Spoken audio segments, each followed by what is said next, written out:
ایک ایسی جماعت بنو جو یہ تین کام کرے: خیر کی دعوت، نیکی کا حکم، بدی سے روکنا۔ اب دیکھیے، بدی سے روکنا، بدقسمتی سے ہمارے ہاں اس وقت بہت بڑی ایک تحریک چل رہی ہے، بڑی تعداد میں لوگ اس کے ساتھ کام کر رہے ہیں، اور کچھ نہ کچھ خیر وجود میں آ رہا ہے، ہم اس کا انکار نہیں کرتے۔ کچھ لوگ تھے جن کے شامیں کسی اور طرح بسر ہوتی تھی، اب مسجدوں میں گزرتی ہیں، ٹھیک ہے، بہت اچھی بات ہے، لیکن یہ کہ وہ صرف امر بالمعروف والا معاملہ، صرف فضائل کی تلقین، نہیں انل منکر کا کام نہیں کرتے۔ کہتے ہیں جب لوگ سب ٹھیک ہو جائیں گے خود ہی ٹھیک ہو جائے گا، کچھ کہنے کی ضرورت نہیں ہے۔ میں نے اپنی کتاب میں 9 مقامات قرآن مجید کے دیے ہیں جہاں یہ اصطلاح آتی ہے امر بالمعروف نہی عن المنکر، بالکل جڑ کر، جیسے گاڑی کے 2 پہیے ہوتے ہیں، ایک پہیے پر نہیں چلے گی گاڑی، وہ تو گھومتی رہے گی اپنی جگہ پر، 2 پہیوں پر گاڑی چلے گی۔ لہذا امر بالمعروف کے ساتھ نہی عن المنکر لازم ہے، ضروری ہے، بلکہ بعض احادیث کے اندر تو نہی عن المنکر پر زیادہ زور ہے۔ میں آپ کو سنا چکا ہوں کہ اگر وہ کشتی کے جو پیندے والے جو لوگ ہیں وہ سوراخ کر لیں گے تو جہاز ڈوبے گا تو سب ڈوبیں گے، ورنہ ان کا ہاتھ پکڑو، انہیں سوراخ مت کرنے دو۔ اور معاشرے کے اندر اگر فساد پھیل جائے تو آپ اپنے ذاتی تقویٰ کو لے کر بیٹھے رہیں گے تو جب عذاب الہی آئے گا تو بچیں گے نہیں، اگر آپ نے اس بدی کو روکنے کے لیے ایڑی چوٹی کا زور نہیں لگایا۔ ایک حدیث تو ایسی ہے کپ کپی تارے کرنے والی، حضور فرماتے اوحى اللہ عز وجل الی جبرائیل علیہ الصلوۃ والسلام، اللہ تعالیٰ نے وحی کے ذریعے سے حضرت جبرائیل کو حکم دیا، انقلب مدینۃ کذا و کذا باہلھا، فلاں فلاں بستیوں کو رہنے والوں سمیت الٹ دو، تلپٹ کر دو۔ جیسے سدوم اور عامورہ کی بستیوں پر عذاب آیا تھا ویسے ہی اللہ نے حکم دیا وہ عذاب جو ہے بھیج دو۔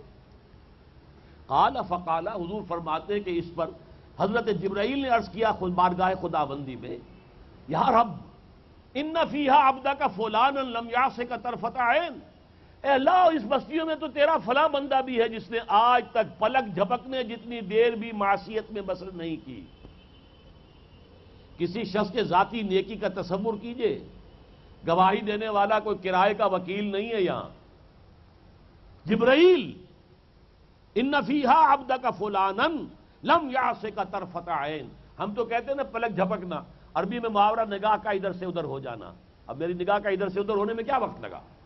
اتنا وقت بھی اس نے کبھی معصیت میں صرف نہیں کیا، اتنا نیک پارسا، اتنا زاہد عابد، تو کیا پھر بھی الٹ دوں؟ فرمایا قال فقال، حضور فرماتے اللہ نے ارشاد فرمایا اقلبھا علیہ وعلیہم، الٹو اس بستی کو، پہلے اس پر پھر دوسروں پر۔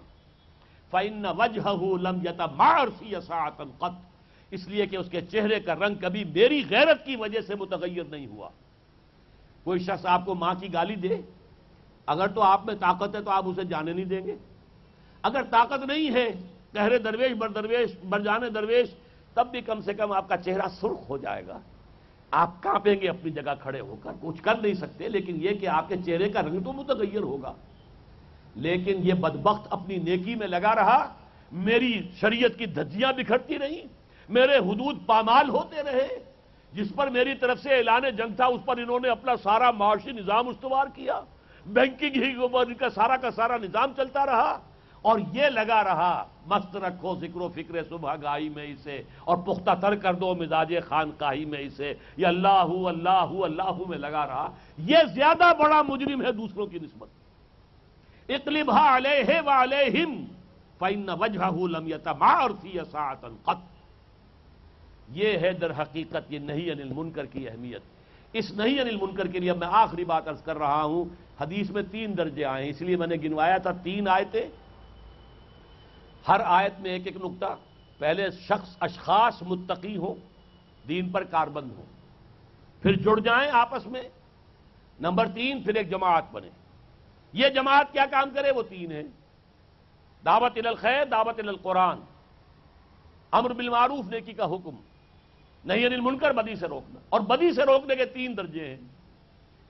ان ابی سعید الخدری رضی اللہ تعالی عنہ، یہ حدیث جو ہے مسلم شریف کی روایت ہے، حضرت ابو سعید خدری رضی اللہ تعالی عنہ اس کے راوی ہیں، فرماتے سمعت رسول اللہ صلی اللہ علیہ وسلم یقول، فرماتے ہیں میں نے خود سنا اللہ کے رسول کو یہ فرماتے ہوئے صلی اللہ علیہ وسلم، من را منکم منکرا فلیغیرہ بیدہ، تم میں سے مسلمانوں جو بھی کبھی کسی منکر کو، بدی کو، برائی کو دیکھے، اس کا فرض ہے طاقت سے، ہاتھ سے اس کو بدلے۔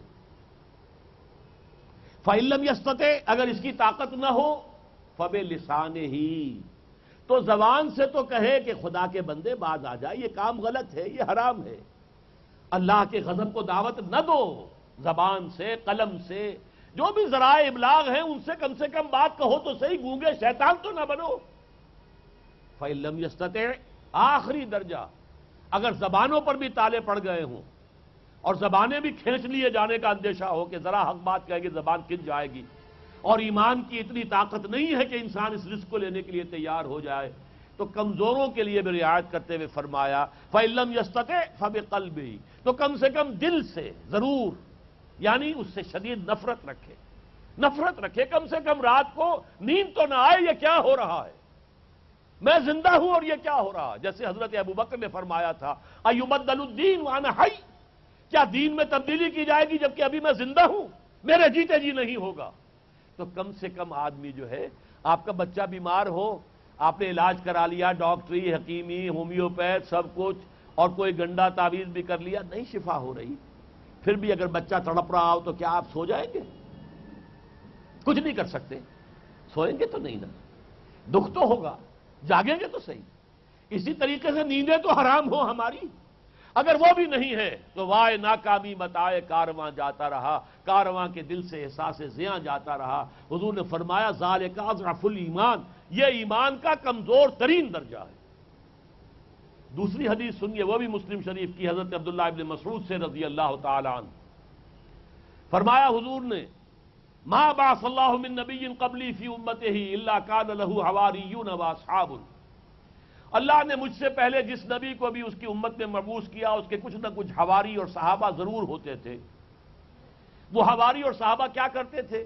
یاخذون بسنتہ ویقتدون بامرہ، اپنے نبی کی سنت کو مضبوطی سے تھام لیتے تھے اور ان کے حکم کے مطابق عمل کرتے تھے۔ ثم انہا تخلف من بعدہم خلوف، پھر ان کے بعد ایسے ناخلف لوگ آ جاتے تھے جیسے ہم آ گئے ہیں،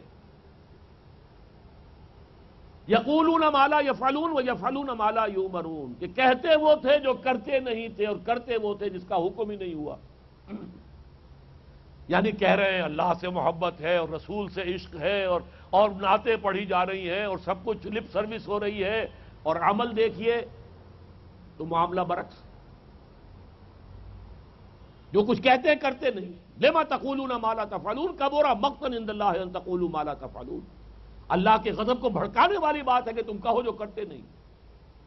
اور فرمایا کرتے وہ تھے جس کا حکم نہیں ہوا، نئی سے نئی رسمیں، نئی سے نئی عیدیں اللہ نے دو دی تھی، عید الفطر، عید الاضحیٰ، اب ہمارا وہ عید استقلال بھی ہے اور ہمارا عید میلاد النبی بھی ہے اور عید فلاں بھی ہے اور عید فلاں بھی ہے، یہ ساری چیزیں جس کا کوئی حکم نہیں دیا گیا، جس پر کوئی عمل صحابہ کرام کا اور تابعین کا نہیں تھا، وہ ہم نہیں جانتے۔ اب فرمایا جب ایسے حالات ہو جائیں فمن جاہدہم بیدہ فہو مومن، تو جو ایسے لوگوں سے اپنے ہاتھ سے جہاد کرے گا وہ مومن ہوگا۔ ومن جاہدہم بلسانہ فہو مومن، اور جو ان سے جہاد کرے گا اپنی زبان سے وہ مومن ہوگا۔ ومن جاہدہم بقلبہ فہو مومن، اور جو ان سے جہاد کرے گا اپنے دل سے، یعنی نفرت رکھے گا ان سے، تعاون نہیں کرے گا ان سے، دوستی نہیں گانٹھے گا ان سے، نفرت کرے گا ان سے، وہ بھی مومن ہوگا۔ وَلَيْسَ وَرَاءَ ذَلِكَ مِنَ الْإِيمَانِ حَبَّةُ خَرْدَلٍ، اس کے بعد تو ایمان رائی کے دانے کے برابر بھی نہیں ہے۔ ان حدیثوں کو نوٹ کر لیجئے، یہ سہ نکاتی لایا عمل ہے۔ پہلے خود اللہ کی بندگی اختیار کرو، تقوی کی روش اور اسلام پر کاربند ہونا، پھر جمع ہو جاؤ، اور قرآن ہے تمہیں جمع کر دینے والی شے، حبل اللہ، پھر ایک جماعت کی شکل اختیار کرو، اور وہ جماعت تین کام کرے: دعوت الی الخیر، امر بالمعروف، نہی عن المنکر، اور نہی عن المنکر کے یہ تین درجے ہیں۔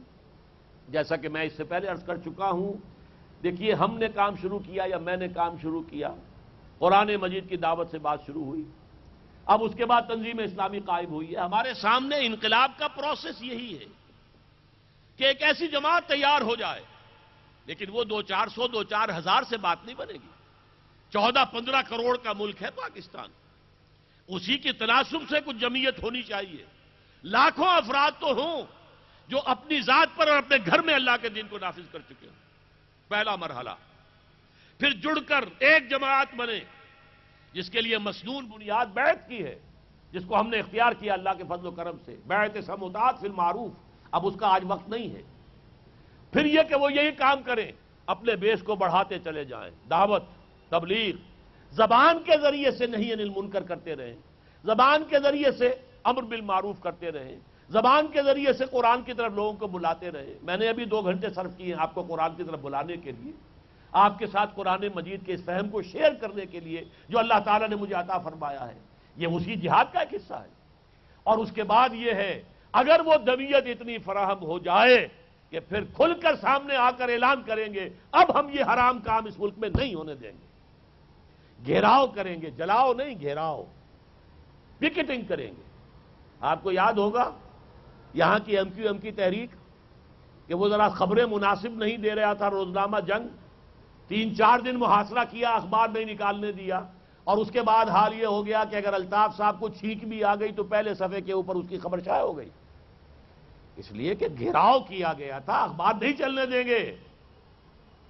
50,000 اہل تشیع نے جا کر چیف مارشل ایڈمنسٹریٹر کی ناک رگڑوا دی زمین میں، اور اس نے زکوٰۃ آرڈیننس سے ایگزمپٹ کرنے کا اہل تشیع کا وعدہ کیا تھا. اٹھے وہاں سے. گھیراؤ، توڑ پھوڑ نہیں، جلاؤ نہیں، گھیراؤ. بینکوں کا گھیراؤ کریں گے، نہیں چلنے دیں گے ہم اس کو. حرام ہے یہ سود جائز نہیں ہے، ورنہ یہ اوپر لہت و لال ہوتی رہے گی. 1991 کے اندر فیصلہ آ گیا تھا فیڈرل شریعت کورٹ کا کہ یہ حرام ہے. اس کے بعد 10 سال ہم نے گزار دیے، اب سپریم کورٹ نے دے دیا ہے، لیکن ابھی تک کوئی اس کے اوپر عمل نہیں ہو رہا. اور اگر یہ جیسا کہ سننے میں آیا ہے کوئی ریویو پٹیشن آ گئی تو 10 سال اور گئے. اور اس وقت کا جو عالمی سیلاب آ رہا ہے، IMF نے جس طریقے سے ہمیں جکڑا ہوا ہے، ہماری معیشت جو ہے جس طریقے سے اس کا کہ بیڑا تقریباً غرق ہو چکا ہے، یہ تو ان کے رحم و کرم پر ہے. ان کی قسط آئے گی تو گاڑی آگے چلے گی. لہذا اس قوم کو اور پیلو، اور کولو کے اندر ان کو وہ پیل کر ان کا تیل اور نکال کر وہ قسط فراہم کر دو ان کو.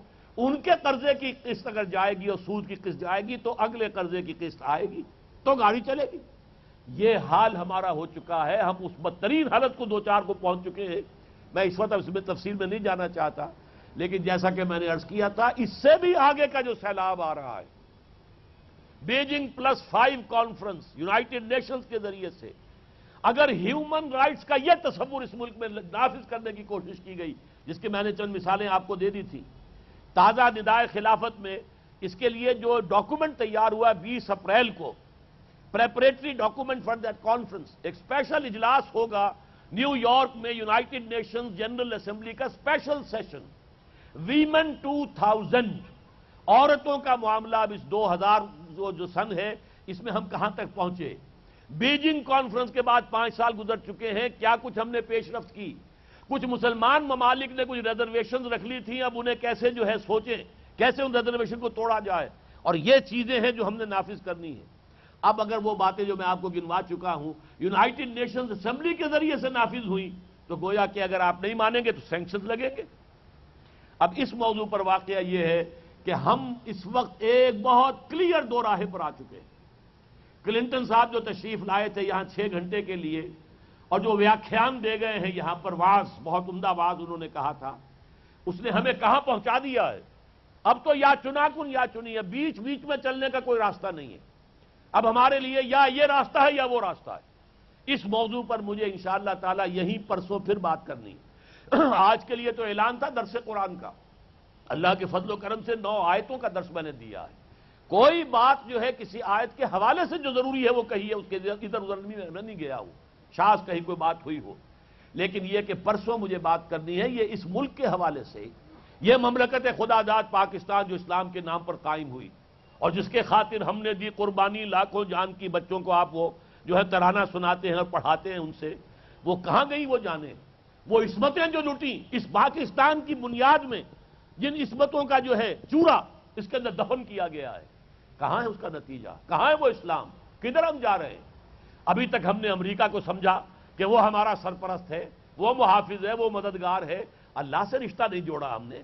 اللہ کے خلاف تو اعلان جنگ ہے ہمارا سودی نظام چل رہا ہے مسلسل. اللہ تو کہتا ہے فاضل حرب من اللہ و رسول، لیکن اب صورتحال ایک فیصلہ کن دو راہ پر ہے، اور اب ہمیں کدھر